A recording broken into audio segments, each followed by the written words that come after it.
Fantastic four the first steps film आने में अब बस कुछ ही दिन बचे हैं जिसमें हमें फाइनली मार्वल का आइकॉनिक सुपर विलन गैलेक्टस देखने को मिलेगा। लेकिन क्या आपने कभी एक ऐसे गैलेक्टस के बारे में सुना है जो एक विशाल ड्रोन्स का झुंड है? मैं यहाँ बात कर रहा हूँ अल्टीमेट यूनिवर्स के गैलेक्टस की, जो कि उसी यूनिवर्स से है जिसमें माइल्स मोरालेस और द मेकर जैसे कैरेक्टर्स को इंट्रोड्यूस किया गया था। इनका नाम एक नहीं बल्कि 3 शब्द है, गैलेक्टस, और इन्हें सालों पहले क्री एम्पायर ने अपना अल्टीमेट वेपन समझकर बनाया था, लेकिन वो इन पर कंट्रोल खो बैठे और ये ड्रोन्स पूरे यूनिवर्स के सारे लाइफ फॉर्म्स को ख़त्म करने निकल पड़े। इसकी कहानी की शुरुआत 2004 में शुरू हुई अल्टीमेट नाइटमेयर कॉमिक से होती है। शुरुआत में हमें ये दिखाया जाता है कि साल 1904 में रशिया के टुंगस रिवर वैली टुंगस्का में आसमान से कुछ बड़ा गिरता है, जिससे एक ज़ोरदार धमाका होता है जो कि एक बड़ा गड्ढा छोड़ जाता है। ये असल में हकीकत में हुए साल 1908 की टुंगस्का एक्सप्लोजन से आधारित है, जिसने कोई गड्ढा तो नहीं छोड़ा था, पर इसके चलते आज भी वहाँ पर पेड़ नहीं उगते। साल 1927 में 2 सैनिक उस जगह पर पहुंचते हैं, जिसमें से एक घबराया हुआ रहता है क्योंकि उन्हें खबर मिली थी कि ये ज़मीन जहरीली है। वो इस बारे में बातचीत कर ही रहे थे कि उन दोनों को कुछ ऐसा दिखता है जिससे उनके होश उड़ जाते हैं। फिर साल 2004 में एक दिन अचानक से पूरी दुनिया में लोगों को अपनी स्क्रीन्स पे सिर्फ एलियंस मरते हुए दिखते हैं।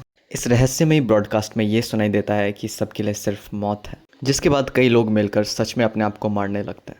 प्रोफेसर एक्स ये पता लगाते हैं कि ये ट्रांसमिशन टुंगस्का से आ रहा है, जिसके बाद वो जीन, वुल्वरीन और कोलोसस को एक रेस्क्यू मिशन पर वहाँ भेजते हैं, ये सोचते हुए कि ये सब किसी पावरफुल म्यूटेंट का काम होगा।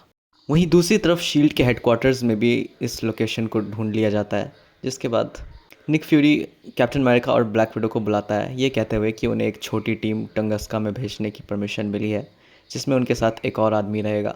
इस पर स्टीव टोनी को बुलाने का सजेशन देता है, लेकिन फ्यूरी कहता है कि उसने इस काम के लिए पहले से किसी और को हायर करके रखा है। यह और कोई नहीं बल्कि सैम विल्सन ए फैल्कन रहता है, जो एक हेलीकॉप्टर में पहुंचता है जो उससे शील्ड हेलिकैरियर तक पहुंचाता है। दोनों टीम्स उस जगह के लिए अब निकल पड़ती है। हाई पावर स्कैन से शील्ड को ये पता चलता है कि उस जगह की ज़मीन के नीचे एक बड़ा सा अंडरग्राउंड कॉम्प्लेक्स है। पहुंचते ही उन्हें एक बड़ा सा मेटल का डोर मिलता है, जिसे फैल्कन अपनी टेक्निकल स्किल्स से खोल देता है। वहीं दूसरी तरफ एक्समैन को भी वैसा ही एक डोर मिलता है, जिसे जीन अपनी पावर्स से तोड़ डालती है। क्योंकि एक्समैन अपने साथ फ्लैशलाइट्स नहीं लाए थे, इसलिए वुल्वरीन अपने क्लॉज से एक लकड़ी पे आग लगाता है ताकि वो एक टॉर्च का काम कर सके। दूसरी तरफ फ्यूरी की टीम का सामना एक अजीब से इंसान से होता है, जिसके सर पे एक बिजली शूट करने वाला सींग होता है, जिससे वो उन पर हमला करता है। लेकिन फैल्कन उसे अपने विंग से काट डालता है और उस पर गोलियां बरसा के उसे मार दिया जाता है।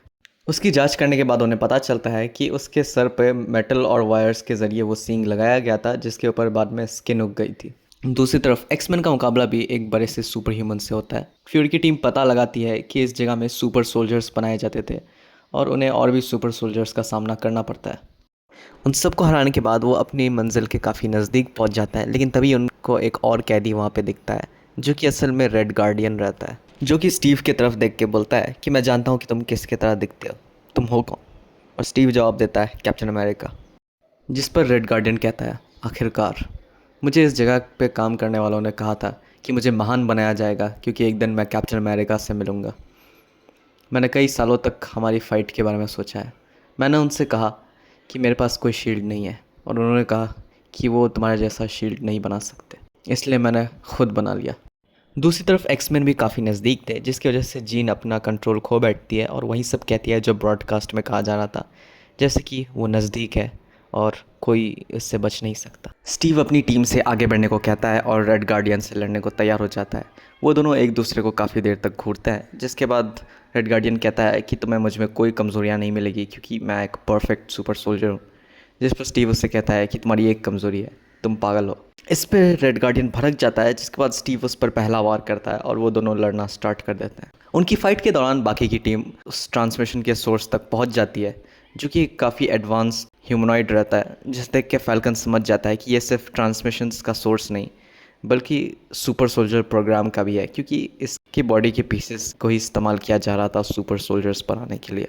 तभी एक्समैन भी वहाँ पे पहुँच जाता है, जिन्हें देखकर फ्यूरी फायरिंग स्टार्ट कर देता है, लेकिन जीन उसकी गोलियों को हवा में ही रोक देती है और तभी इनके बीच फाइट स्टार्ट हो जाती है। इसी बीच रेड गार्डियन को मारकर स्टीव अंदर पहुँचता है और वुल्वरीन पर एक ग्रेनेड फेंकता है, जिससे वुल्वरीन हार जाता है और बाकी 2 एक्समैन पर भी गन्स पॉइंट की जाती हैं। तभी फैल्कन उस ह्यूमनॉइड से कहता है कि हम सुनने को तैयार हैं, लेकिन अब तुम्हें ब्रॉडकास्ट बंद करना होगा, क्योंकि इससे हमें तकलीफ़ पहुंच रही है। ब्रॉडकास्ट बंद होती ही जीन वापस अपने होश में आ जाती है और वो ह्यूमनॉइड टूटे फूटे शब्दों में कहता है कि तुम्हारी भाषा में मेरा नाम विजन है और मैंने कई गैलेक्सीज तक सफ़र की है उस चीज़ के आने के 100 साल पहले उसकी चेतावनी देने के लिए। लेकिन मैं बुरी तरह डैमेज हो गया और मेरे ठीक होने से पहले इंसानों ने मुझे ढूंढकर सालों तक डाइसेक्ट किया, जिसकी वजह से मैं टाइम पर ब्रॉडकास्ट नहीं कर पाया। लेकिन अब जब फाइनली मैं ये कर सकता हूँ तो मैंने ऐसा किया। लेकिन अब 100 साल बीत चुके हैं, यानी कि बहुत देर हो चुकी है, इसलिए तुम्हें अभी तैयार होना होगा। इस पर फ्यूरी उससे पूछता है किसके लिए, क्या आ रहा है। विजन उसे जवाब देता है कि इसके कई नाम हैं और इसने कई दुनियाओं को बर्बाद किया है। उनकी भाषा में इसका मतलब होता है uncreator, anti messiah, poison wave, universal end bringer, Galactus. तभी जीन फ्यूरी और उसकी टीम की माइंड को रोककर एक्समैन के साथ भाग निकलती है। इस सब के बाद फ्यूरी अपनी टीम और विजन को लेकर वापस हेली कैरियर में पहुंचता है और सैम से कहता है इससे जितनी हो सके उतनी ज़्यादा जानकारी बाहर निकालने। सैम उससे कहता है कि वो बाकियों को क्या बताएगा, तो निक इस पे कहता है कि हम टेररिस्ट्स का बहाना बना देंगे, लेकिन हमने जो देखा वो हम किसी को नहीं बताएंगे, तब तक नहीं जब तक हमें ये नहीं पता चल जाता कि आखिर क्या है जो हमारी तरफ आ रहा है। और इसी के साथ अल्टीमेट गैलेक्टस ट्रायलॉजी का पहला पार्ट यहीं पे ख़त्म होता है। अगर आप दूसरा पार्ट मिस नहीं करना चाहते हैं तो चैनल को सब्सक्राइब करना मत भूलिएगा। मिलते हैं अगली वीडियो में।